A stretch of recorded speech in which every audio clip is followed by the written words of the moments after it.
ಎಲ್ಲಿ ನೋಡಿದರೂ ಈ ದಿನಗಳಲ್ಲಿ ಕ್ರಿಸ್ಮಸ್ ಸಡಗರ. ಮನೆಗಳಲ್ಲಿ, ಸಭೆಗಳಲ್ಲಿ ನಾವು ನೋಡುವಾಗ ನಾನಾ ರೀತಿಯ ಕಾರ್ಯಕ್ರಮಗಳು, ಎಲ್ಲ ರೀತಿಯಲ್ಲಿ ಸಿದ್ಧತೆಗಳು ನಡೀತಿರುವಂಥ ಒಂದು ಸನ್ನಿವೇಶವನ್ನು ಕುಟುಂಬಗಳಲ್ಲಿ ಮತ್ತು ಸಭೆಗಳಲ್ಲಿ ನಾವು ನೋಡ್ತೇವೆ. ಜನರಿಗೆ ಒಂದು ಮನದಟ್ಟು ಮಾಡುವಂಥ ಒಂದು ಸಂಗತಿ ಈ ದಿನಗಳಲ್ಲಿ ಅನೇಕ ಸಭೆಗಳಲ್ಲಿ ಕ್ಯಾರಲ್ ಸಿಂಗಿಂಗ್ ಉಂಟು. ಪ್ರತಿ ರಾತ್ರಿಯಲ್ಲಿ ಅಥವಾ ಹೋಗಿ ರಾತ್ರಿಯಲ್ಲಿ ಯೇಸು ಕ್ರಿಸ್ತನ ಜನದ ವಾರ್ತೆಯನ್ನು ಪ್ರಕಟಿಸುವಂಥದ್ದು ಮತ್ತು ಮನೆ ವಿಸಿಟ್ ಮಾಡುವಂಥದ್ದು, ಪ್ರಾರ್ಥಿಸುವಂಥದ್ದು, ಈ ರೀತಿಯಲ್ಲಿ ನಾವು ಅನೇಕ ಸಂಗತಿಗಳನ್ನು ನಾವು ಕಾಣ್ತಾ ಇದ್ದೇವೆ. ಈ ಸಮಯದಲ್ಲಿ ನಾನು ಪ್ರತ್ಯೇಕವಾಗಿ ಈ ಒಂದು ಸ್ಥಿತಿ ಸನ್ನಿವೇಶಗಳಲ್ಲಿ ಯೇಸು ಕ್ರಿಸ್ತನ ಜನನದ ಬಗ್ಗೆ ನಾನು ಆಲೋಚನೆ ಮಾಡಬೇಕಾದ್ರೆ, ಯೇಸು ಕ್ರಿಸ್ತನ 2000 ವರ್ಷಗಳ ಹಿಂದೆ ಈ ಲೋಕಕ್ಕೆ ಬಂದಂಥ ರೀತಿ ಯಾವ ರೀತಿ ಇತ್ತು, ದೇವರ ವಾಕ್ಯದಲ್ಲಿ ಅದನ್ನು ನಾವು ಆಲೋಚಿಸಬೇಕಾದರೆ ಅದು ಸತ್ಯಗಳನ್ನು ಧ್ಯಾನಿಸುವಾಗ ಅದಷ್ಟು ಸುಲಭವಾಗಿರಲಿಲ್ಲ ಎಂಬುದಾಗಿ ನೋಡ್ತೇವೆ. ಅಂದರೆ ಯೇಸು ಕ್ರಿಸ್ತನ ಅದಕ್ಕೆ ಕೊಟ್ಟಂಥ ಬೆಲೆ ಭಾಳ ಶ್ರೇಷ್ಠವಾದ್ದು. ಅದನ್ನು ದೇವರ ವಾಕ್ಯದಲ್ಲಿ ನಾವು ಈ ಸಮಯದಲ್ಲಿ ಧ್ಯಾನ ಮಾಡಲಿಕ್ಕಿದ್ದೇವೆ. ಸತ್ಯವೇದ ನಿಮ್ಮದಿರುವುದಾದರೆ ದಯವಿಟ್ಟು ನನ್ನೊಡನೆ ಫಿಲಿಪ್ಪಿ ಪತ್ರಿಕೆ 2ನೇ ಅಧ್ಯಾಯ ಇರುವಂಥ 5 ಮತ್ತು 5-8 ವಚನಗಳನ್ನು ನಾವು ನೋಡಬೇಕೆಂಬುದಾಗಿ ನಿಮ್ಮನ್ನು ಪ್ರೀತಿಯಿಂದ ಕೇಳಿಕೊಳ್ತೇನೆ. ಕ್ರಿಸ್ತ ಯೇಸುವಿನಲ್ಲಿದ್ದಂಥ ಮನಸ್ಸು ನಿಮ್ಮಲ್ಲಿಯೂ ಇರಲಿ. ಆತನು ದೇವ ಸ್ವರೂಪನಾಗಿದ್ದರೂ ದೇವರಿಗೆ ಸರಿ ಸಮಾನನಾಗಿರುವನೆಂಬ ಅಮೂಲ್ಯ ಪದವಿಯನ್ನು ಬಿಡಲೊಲ್ಲೆನು ಎಂದೆಣಿಸದೆ ತನ್ನನ್ನು ಬರಿದು ಮಾಡಿಕೊಂಡು ದಾಸನ ರೂಪವನ್ನು ಧರಿಸಿಕೊಂಡು ಮನುಷ್ಯರಿಗೆ ಸದೃಶನಾದನು. ಹೀಗೆ ಆತನು ಆಕಾರದಲ್ಲಿ ಮನುಷ್ಯನಾಗಿ ಕಾಣಿಸಿಕೊಂಡಿದ್ದಾಗ ತನ್ನನ್ನು ತಗ್ಗಿಸಿಕೊಂಡು ಮರಣವನ್ನು, ಅಂದರೆ ಶಿಲುಬೆಯ ಮರಣವನ್ನಾದರೂ ಹೊಂದುವಷ್ಟು ವಿಧೇಯನಾದನು. ನಾವು ಓದಿದಂಥ ಈ ಭಾಗ ಭಾಳ ಪ್ರಾಮುಖ್ಯವಾದ, ಅನೇಕ ಸರಿ ಕೇಳಿದ್ದೇವೆ, ಓದಿದ್ದೇವೆ. ಆದರೆ ಈ ಪ್ರಸ್ತುತ ಸಮಯದಲ್ಲಿ ಎಲ್ಲರ ಗಮನ ಏನಾಗಿದೆ ಅಂತ ಹೇಳಿದ್ರೆ, ಈ ಕ್ರಿಸ್ಮಸ್ ಸಂದರ್ಭದಲ್ಲಿ ಭಾಳ ರೀತಿಯ ಆಡಂಬರ. ನಾವು ಬಟ್ಟೆ ತೆಗೆದುಕೊಳ್ಬೇಕು, ಮನೆ ಶೃಂಗರಿಸಬೇಕು, ಅದು ಮಾಡಬೇಕು, ಇದು ಮಾಡಬೇಕು, ನಾನಾ ರೀತಿಯಲ್ಲಿ ಹೊರಗಿನ ರೀತಿಯಲ್ಲಿ ಎಲ್ಲ ವಿಷಯಗಳಲ್ಲಿ ನಾವು ಏನು ಮಾಡ್ತೇವೆ, ಅದರಲ್ಲೇ ಮುಳುಗಿ ಹೋಗ್ತೇವೆ. ಆದರೆ 2000 ವರ್ಷಗಳ ಹಿಂದೆ ದೇವರು ಮಾಡಿದಂಥ ಒಂದು ಶ್ರೇಷ್ಠವಾದ ಕಾರ್ಯ, ದೇವರು ತನ್ನ ಒಬ್ಬನೆಯ ಮಗನಾದ ಯೇಸು ಕ್ರಿಸ್ತನನ್ನು ಕಳಿಸಿಕೊಟ್ಟಂಥ ಸಂಗತಿ, ಆತ ನರವತಾರ ಧರಿಸಿ ಬಂದಂಥ ರೀತಿಯಲ್ಲಿ 2ನೇ ಅಧ್ಯಾಯದಲ್ಲಿ ನೋಡಬೇಕಾದ್ರೆ ಒಂದು ಮಾತು ಹೀಗೆ ಬರೆಯಲ್ಪಟ್ಟಿದೆ: ಕ್ರಿಸ್ತ ಯೇಸುವಿನಿಲ್ಲದಂಥ ಮನಸ್ಸು ನಿಮ್ಮಲ್ಲಿ ಇರಲಿ ಅಂತ ಅಲ್ಲಿ ಪೌಲ್ ತರುವಂಥ ಉದ್ದೇಶ. ಅಂದರೆ ಯೇಸು ಕ್ರಿಸ್ತನ ಮನಸ್ಸು ಯಾವ ರೀತಿ ಇತ್ತು ಪ್ರಿಯರೇ, ದೇವರ ಒಂದು ಕಾರ್ಯ ಮತ್ತು ನಾವು ತ್ರೈಕತ್ವದಲ್ಲಿ ನೋಡಬೇಕಾದ್ರೆ ತಂದೆಯಾದ ದೇವರು, ಮಗನಾದ ದೇವರು, ಪರಿಶುದ್ಧಾತ್ಮನ ದೇವರು, ಪ್ರತ್ಯೇಕವಾಗಿ ಈ ತ್ರೈಕತ್ವದಲ್ಲಿ ದೇವರ ಆಲೋಚನೆ, ದೇವರ ಕಾರ್ಯಗಳು ಯಾವ ರೀತಿಯಲ್ಲಿ ಪರಲೋಕದಲ್ಲಿ ಆದಂಥ ಎಲ್ಲ ಸಂಗತಿಗಳಲ್ಲಿ ಈ ಭೂಲೋಕದಲ್ಲಿ ಇರುವಂಥ ಒಂದು ಪಾಪದಿಂದ ಉಂಟಾದಂಥ ದುರಾವಸ್ಥೆ, ಇದನ್ನು ಹೋಗಲಾಡಿಸಬೇಕಾದ್ರೆ ದೇವರು ಮಾಡಿದಂಥ ಪ್ಲ್ಯಾನ್, ದೇವರ ಆಲೋಚನೆ ಹೇಗೆ ನೆರವೇರಬೇಕಾದ್ರೆ ಒಬ್ಬ ರಕ್ಷಕನ ಅವಶ್ಯಕತೆ ಇತ್ತು ಎಂಬುದಾಗಿ ನಾವು ನೋಡ್ತೇವೆ. ಮನುಷ್ಯರ ಪಾಪದಿಂದ ಹೋಗಲಾಡಿಸೋದಕ್ಕೆ ಮನುಷ್ಯರಿಂದ ಸಾಧ್ಯವಾಗಲಿ, ಯಾರಿಂದಲೂ ಸಾಧ್ಯ ಲೋಕದಲ್ಲಿ ಆಗಲಿಲ್ಲ. ಭೂಲೋಕದಲ್ಲಿ ಮನುಷ್ಯರ ಎಲ್ಲ ಕಾರ್ಯಗಳು, ಪ್ರಯತ್ನಗಳು ಎಲ್ಲ ವ್ಯರ್ಥ. ಯಾಕೆಂದರೆ ಮನುಷ್ಯನು ದೇವರ ಮುಂದೆ ಪಾಪಿಯಾಗಿದ್ದಾನೆ, ದೇವರ ಮುಂದೆ ಅಪರಾಧಿಯಾಗಿ ದ್ರೋಹಿಯಾಗಿದ್ದಾನೆ.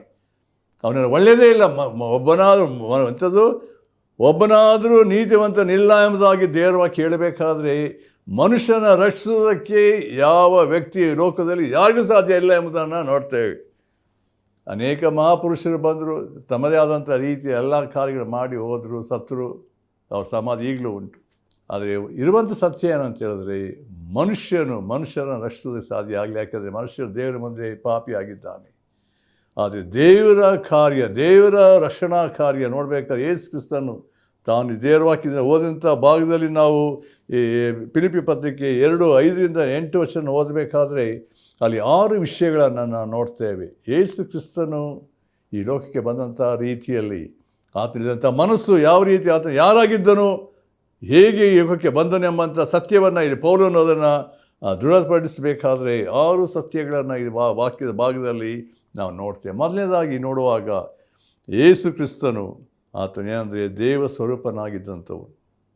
ಎರಡನೇದಾಗಿ ಅಲ್ಲಿರುವಂಥ ಮಾತು ಏನಂತ ಹೇಳಿದ್ರೆ, ದೇವರಿಗೆ ಸರಿಸಮನಾಗಿರುವೆಂಬ ಅಮೂಲ್ಯ ಪದವಿಯನ್ನು ಬಿಡಲೊಲ್ಲೆನು ಎಂದೆಣಿಸದೆ ಎಂಬುದಾಗಿ ಹೇಳಲ್ಪಟ್ಟಿದೆ.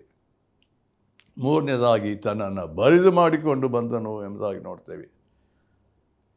ನಾಲ್ಕನೇದಾಗಿ ದಾಸನ ರೂಪವನ್ನು ಧರಿಸಿಕೊಂಡನು ಎಂಬುದಾಗಿ.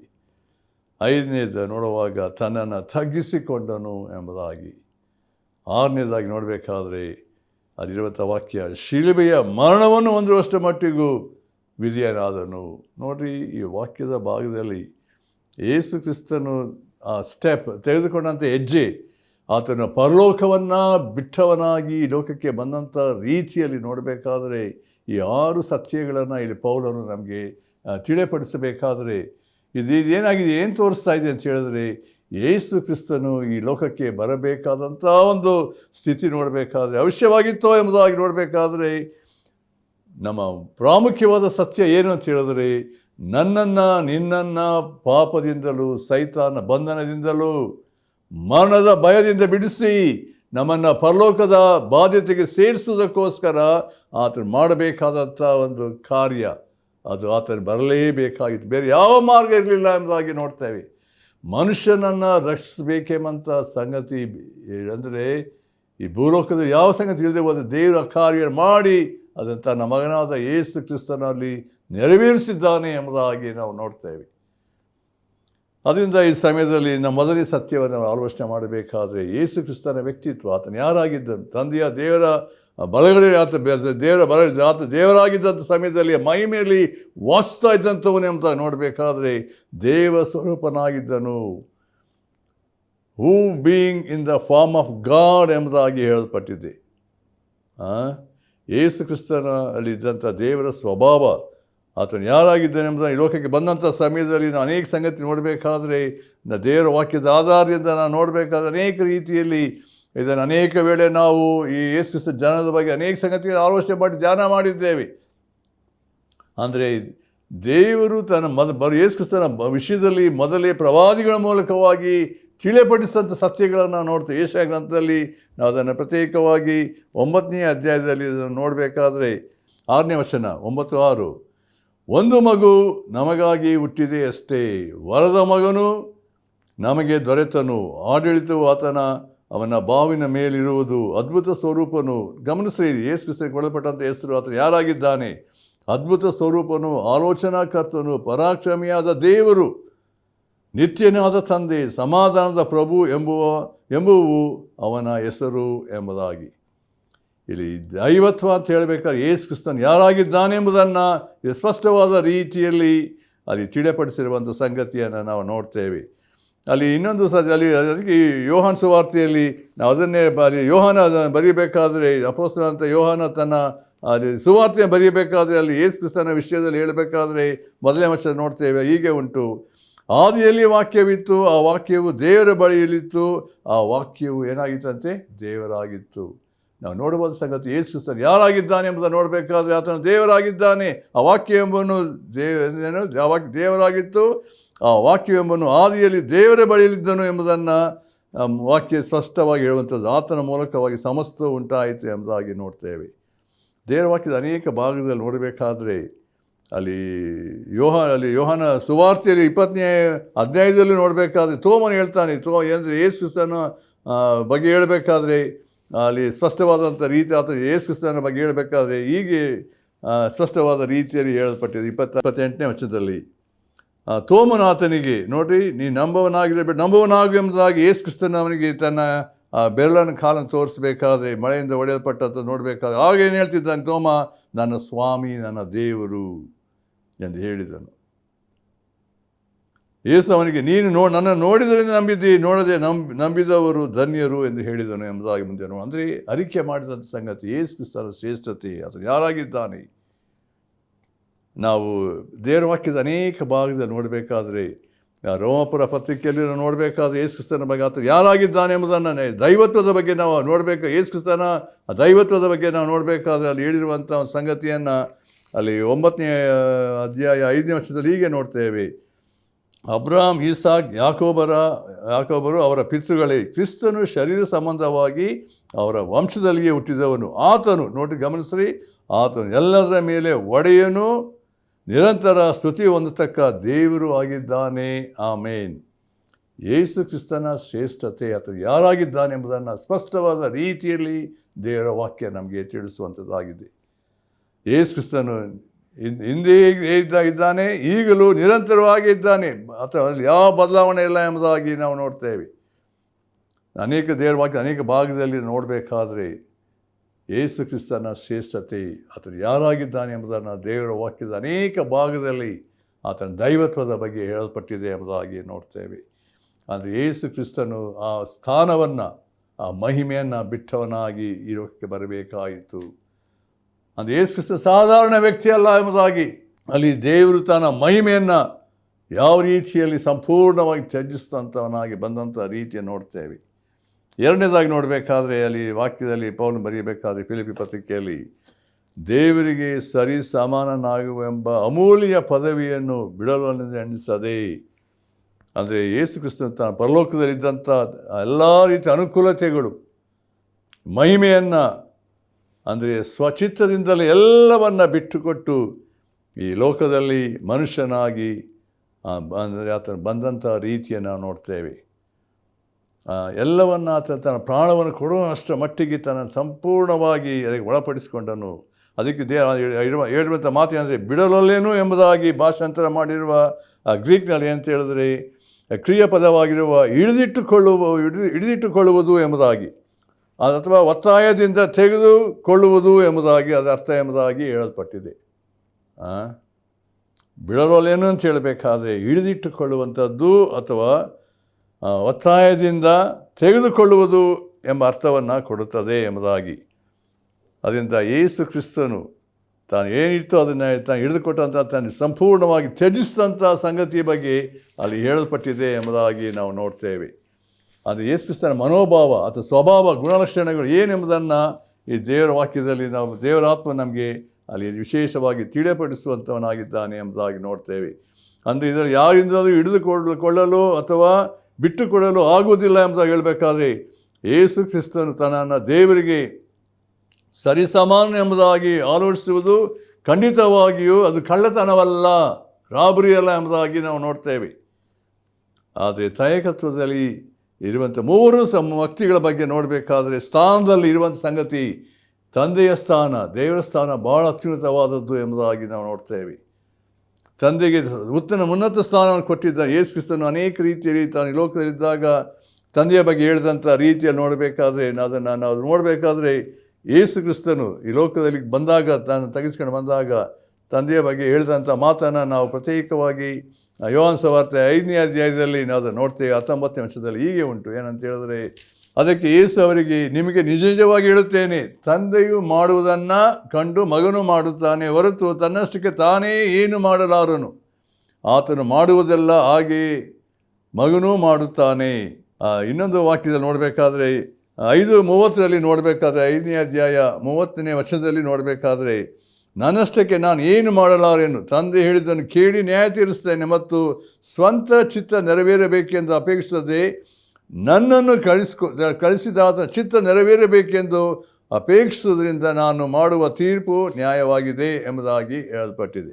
6:38 ನೋಡಬೇಕಾದ್ರೆ 6ನೇ ಅಧ್ಯಾಯ 38ನೇ ವಚನದಲ್ಲಿ ನೋಡಬೇಕಾದ್ರೆ ಇನ್ನೊಂದು ಯೇಸು ಕ್ರಿಸ್ತನ ತಂದೆಯ ಬಗ್ಗೆ ಹೇಳಬೇಕಾದ್ರೆ, ನನ್ನ ಚಿತ್ತದಂತೆ ನಡೆಯುವುದಕ್ಕಾಗಿ ನಾನು ಬಂದಿಲ್ಲ, ನನ್ನನ್ನು ಕಳಿಸಿದಾತನ ಚಿತ್ತವನ್ನೇ ನೆರವೇರಿಸುವುದಕ್ಕೆ ಪರಲೋಕದಿಂದ ಬಂದೆನು.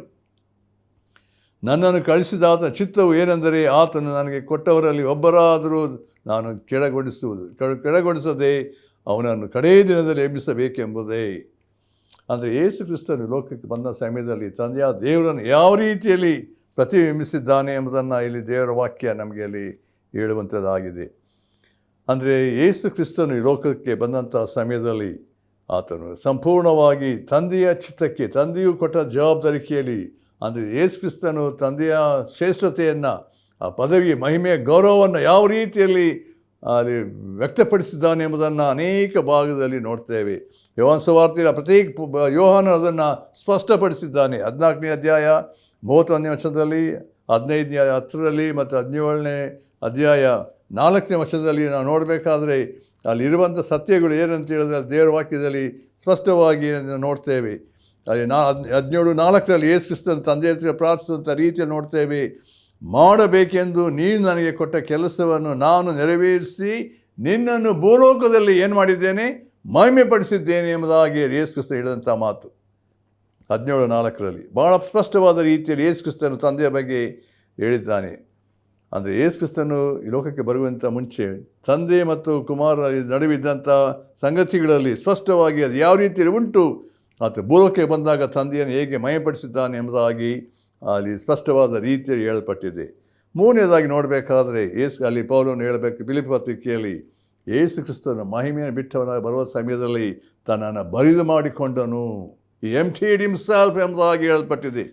ಈ ಗ್ರೀಕ್ ಭಾಷೆಯಲ್ಲಿರ್ತಕ್ಕಂಥ ಶಬ್ದ ಏನಂತ ಹೇಳಿದ್ರೆ ಕೊನಾಸಿಸ್ ಎಂಬುದಾಗಿ, ಅದರ ಪದ ಮೂಲದಲ್ಲಿ ಏನಂತ ಹೇಳಿದ್ರೆ ಎಕೋನೆಸೆನ್ ಎಂಬುದಾಗಿ, ಎಕೆನ್ಯೂಸನ್ ಅಂತ ಅಂತ ಹೇಳಿದ್ರೆ ತನ್ನನ್ನು ಬರಿದು ಮಾಡಿಕೊಂಡನು ಎನ್ನುವಂಥ ಅರ್ಥದಲ್ಲಿ ಯೇಸು ತನ್ನ ದೈವತ್ವವನ್ನು 100ಕ್ಕೆ 100ರಷ್ಟು ದೇವರಾಗಿದ್ದ ಆತನು ಎಲ್ಲ ಬಿಟ್ಟುಕೊಟ್ಟನು ಎಂಬುದಾಗಿ ಅರ್ಥವಲ್ಲ. ಆದರೆ ನಿರಂತರವಾಗಿ ಆತನಿಗಿದ್ದ ಅಪರಿಮಿತವಾದ ಸವಲತ್ತನ್ನು, ಎಲ್ಲ ಅಧಿಕಾರಗಳನ್ನೆಂದರೆ ಪರಲೋಕದ ಮಹಿಮೆ ಮೊದಲನೇದಾಗಿ, ಆಮೇಲೆ ಪದವಿಯನ್ನು ಮತ್ತು ಐಶ್ವರ್ಯವನ್ನು ಮಾತ್ರ ಹಕ್ಕುಗಳನ್ನು ಅಥವಾ ದೇವರಾಗಿ ತನಗೆ ಇದ್ದಂಥ ಗುಣಲಕ್ಷಣಗಳನ್ನು ಬಳಸಿಕೊಳ್ಳುವುದಂತ ಇದ್ದಂಥ ರೀತಿಯಲ್ಲಿ ಎಲ್ಲವನ್ನು ಆತನು ಬದಗಿಟ್ಟು ಬಂದನು.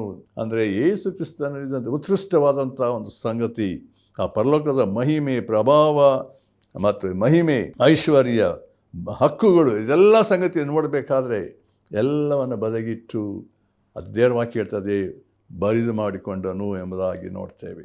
ಬರಿದು ಮಾಡಿಕೊಳ್ಳುವುದು ಎಂದರೆ ಮನುಷ್ಯ ಸಂಕಟಗಳಲ್ಲಿ ತಪ್ಪು ಗ್ರಹಿಕೆ ಒಳಗಾಗುವುದು, ದೌರ್ಜನ್ಯ ಒಳಗಾಗುವುದು, ದ್ವೇಷ ಮಾಡುವುದು ಎಂಬುದಾಗಿ ಅನೇಕ ಸಂಗತಿ ಆಲೋಚನೆಗಳು ಬರ್ತದೆ.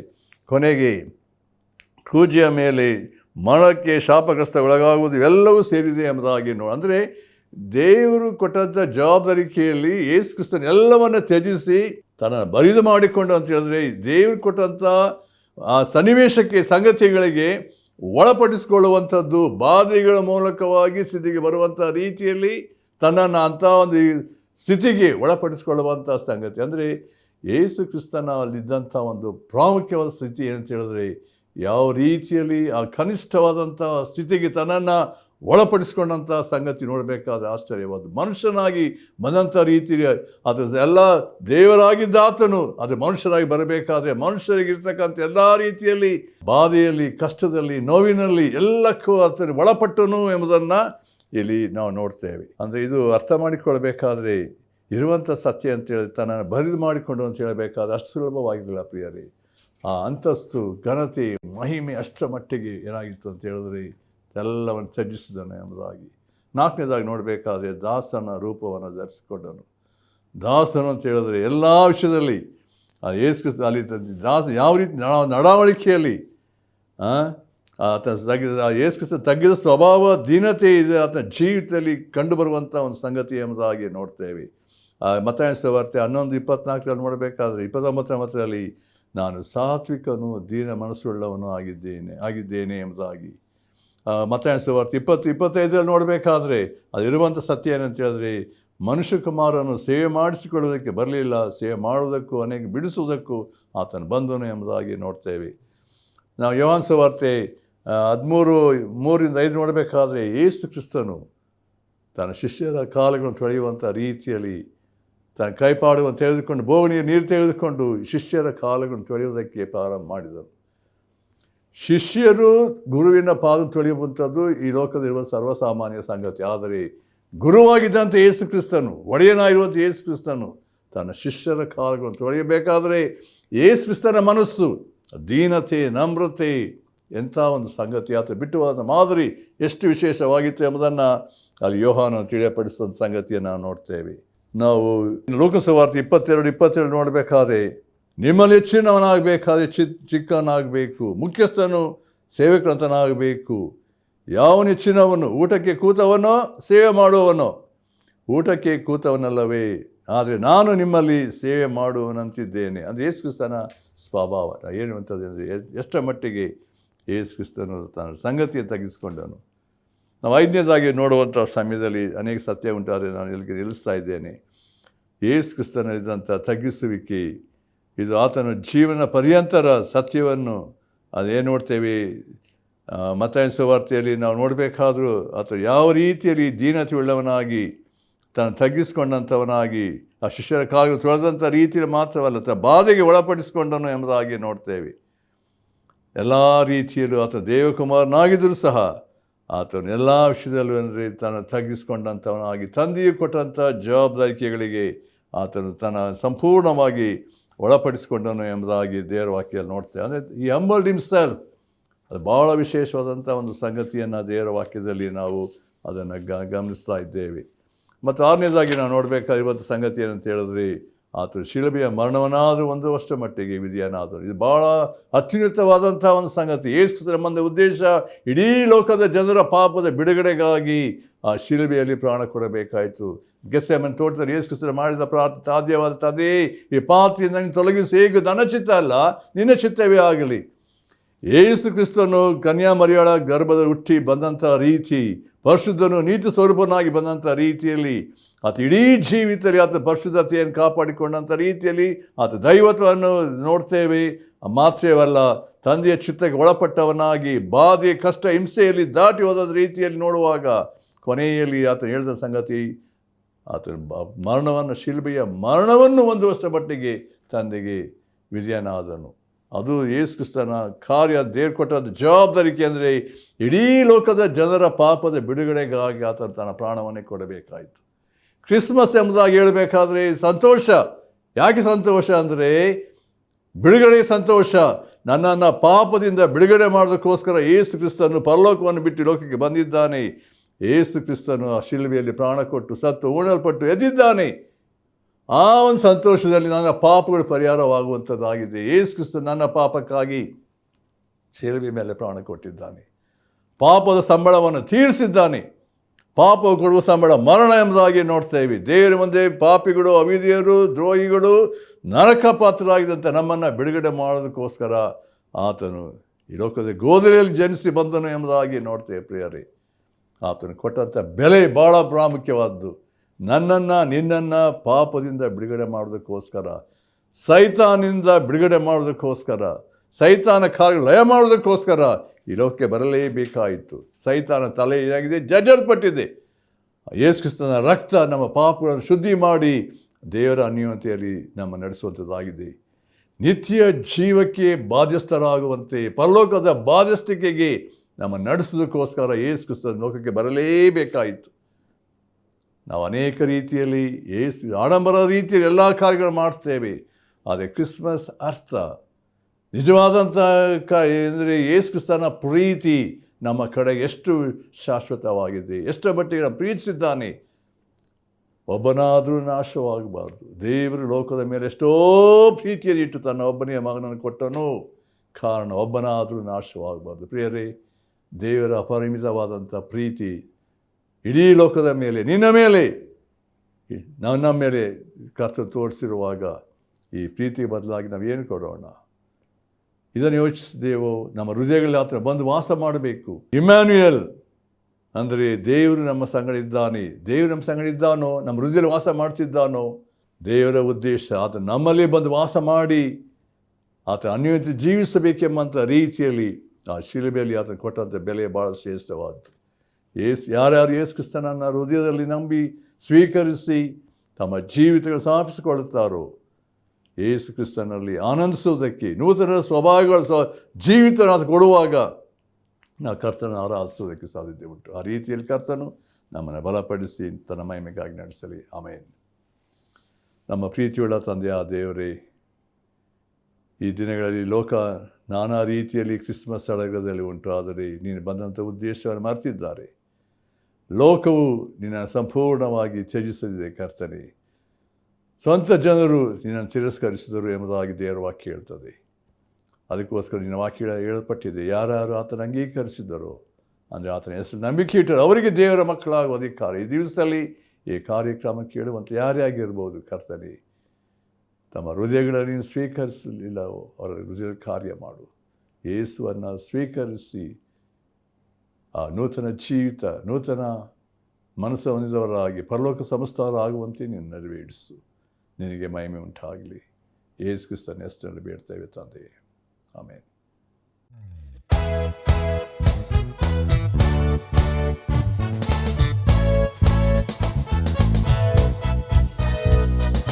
ಮೇಲೋಕದಲ್ಲಿ ಮಹಿಮೆಯು, ಭೂಲೋಕದಲ್ಲಿ ಸಮಾಧಾನವು.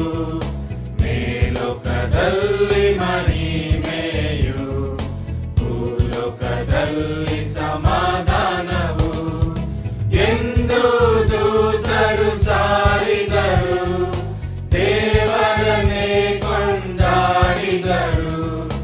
ಎಂದು ದೂತರು ಸಾರಿದರು, ದೇವರನ್ನೇ ಕೊಂಡಾಡಿದರು. ಮೇಲೋಕದಲ್ಲಿ ಮಹಿಮೆಯು, ಭೂಲೋಕದಲ್ಲಿ ಸಮಾಧಾನವು. ಮೇಲೋಕದಲ್ಲಿ ಮಹಿಮೆಯು, ಭೂಲೋಕದಲ್ಲಿ ಸಮಾಧಾನವು.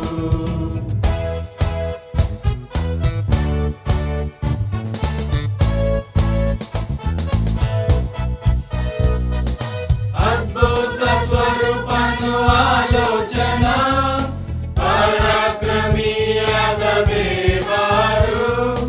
ಅದ್ಭುತ ಸ್ವರೂಪನು ಆಲೋಚನಾ, ಪರಾಕ್ರಮಿಯಾದ ದೇವರು. ನಿತ್ಯನಾದ ತಂದೆ ದೇವ, ಸಮಾಧಾನ ಯೇಸು ಪ್ರಭು. ನಿತ್ಯನಾದ ತಂದೆ ದೇವ, ಸಮಾಧಾನ ಯೇಸು ಪ್ರಭು. ಮೇಲೋಕದಲ್ಲಿ ಮಹಿಮೆಯು, ಭೂಲೋಕದಲ್ಲಿ ಸಮಾಧಾನವು. ಮೇಲೋಕದಲ್ಲಿ ಮಹಿಮೆಯು, ಭೂಲೋಕದಲ್ಲಿ ಸಮಾಧಾನವು.